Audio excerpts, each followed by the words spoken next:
When I was maybe 17 or so, I remember getting a summer job at a carnival that rolled into town. I did it as a way to hang out with my friends and talk to people, the usual reason any kid would want a summer gig. I saw online that a local food truck needed part time helpers, and that was perfect for me. Flexible hours, moderate pay, and there would be other people my age to work alongside. When I pulled up to the carnival on my first night, I noticed the barns and gravel walkways filled with people and booths for vendors. I checked out the truck where I would be preparing lemon shake-ups and corn dogs. The owners were a nice older couple who knew their employees would be high schoolers, so they didn't expect top-notch performances. Just that we worked the few hours we were scheduled to and didn't hand out free food.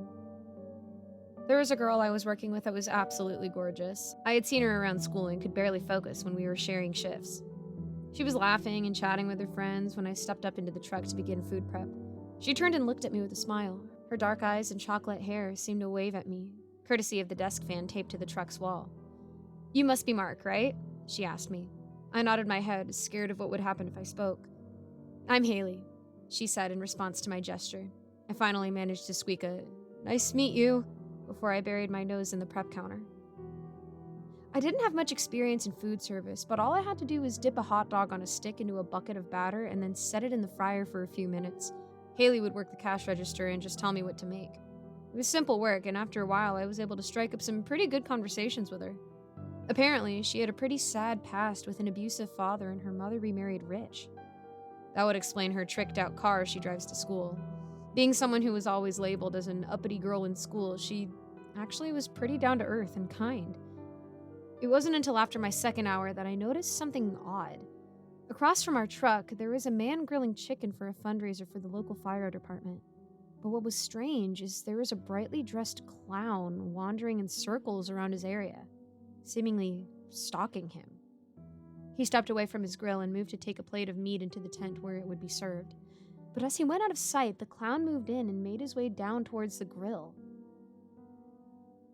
I saw him begin to unscrew something on the fuel tank beneath the grill and start slipping things inside of it.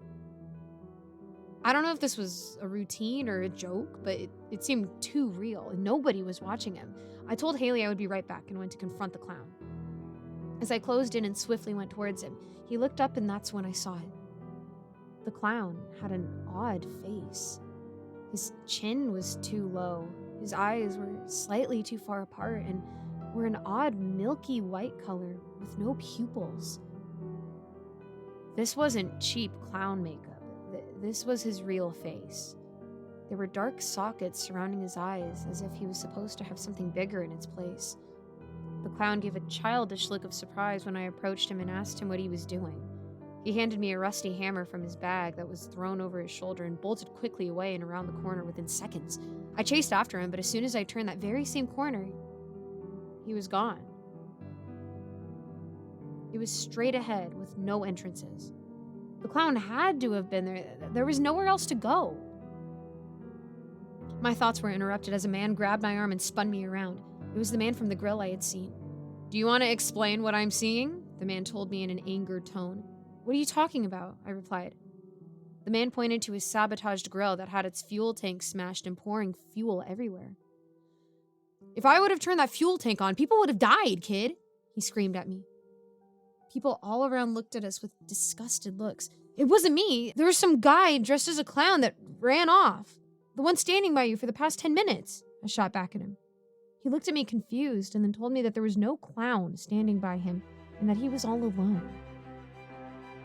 I stood there shocked, but also creeped out. What did he mean there was no clown?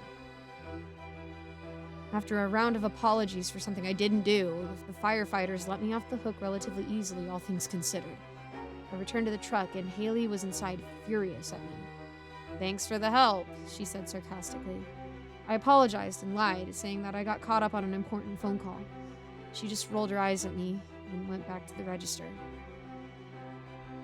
Maybe 5 minutes in, I saw one again. It was a clown. Similar to the one before, but slightly different.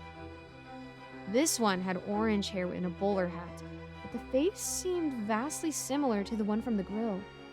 It was pushing a young boy in a wheelchair with seemingly nobody else around. Was this one really just a helper trying to be nice? Or was it actually just as sinister as the other one? With a young child on the line, I wasn't taking any chances, so I followed it. At that time, I'm glad I did. Luckily, the truck was on break, and we couldn't go where we wanted to go without abandoning the truck. I followed the clown and the boy into what looked like a funhouse. I started getting concerned about what the clown's intentions were as we got to the second floor. That's where I saw it. The boy was blindfolded and laughing, likely thinking he was just having fun, but the clown was dangling him over the ledge of a maintenance doorway that dropped 30 feet onto the hard ground. The clown slowly turned his face to meet my gaze with a twisted smile and a sinister cackle. He started to let go of the wheelchair as I bolted over to him and tried to grab the chair before it was too late. I body checked the clown out of the way and grabbed the handle just before the boy rolled off. The clown made an odd noise and jumped away dramatically into the darkness of the funhouse. I was relieved to see the boy still sitting there blindfolded and laughing, still unaware of his situation. Once again, my thoughts were interrupted by a curdling scream.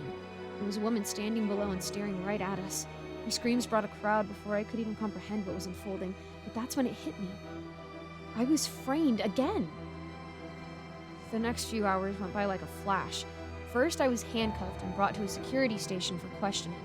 Then I was walked right in front of my boss and Haley, where they were told what I had done, or rather what I had been accused of. To no surprise, I was fired on the spot. But what hurt more was seeing Haley's look of disgust as I walked away. The police told me I was banned from the carnival event, and if I returned, I'd be trespassing. I held my head down in disbelief at what just happened.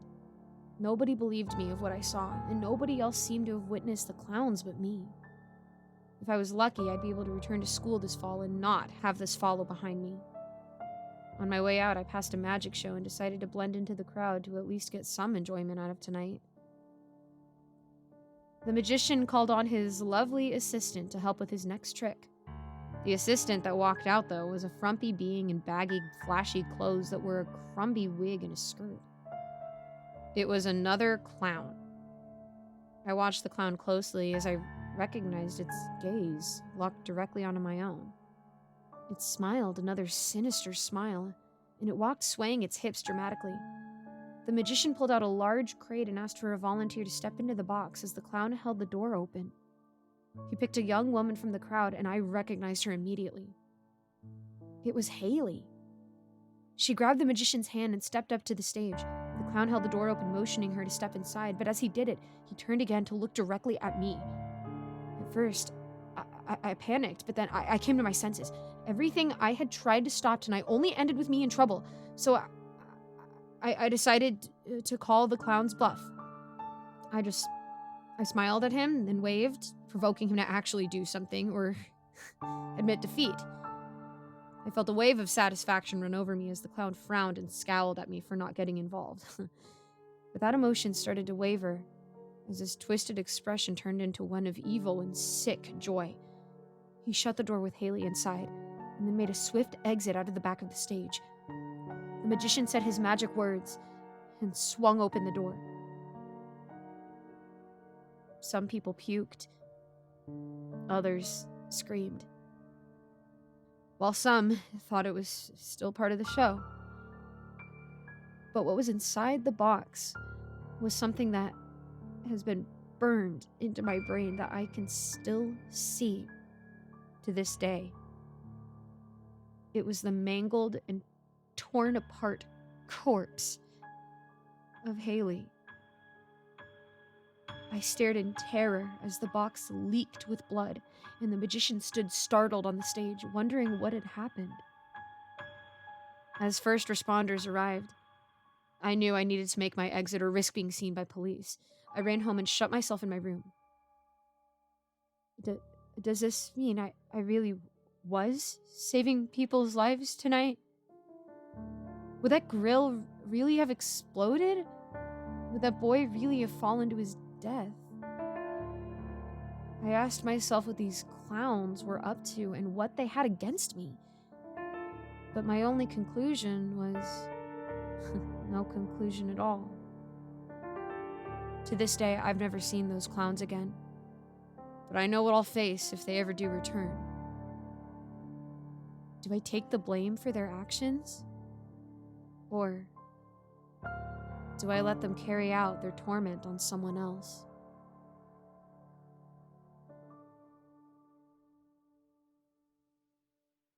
Hello, everyone. Thank you so much for listening to this narration. I just wanted to give a quick thank you to all of my patrons who are subscribed over at my Patreon.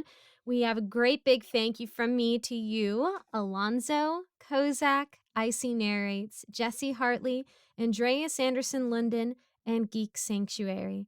Thank you guys so much for supporting me. If you would like to support too, just check out the links in my description. And thank you again for listening. I hope to see you all in the next video. Bye-bye.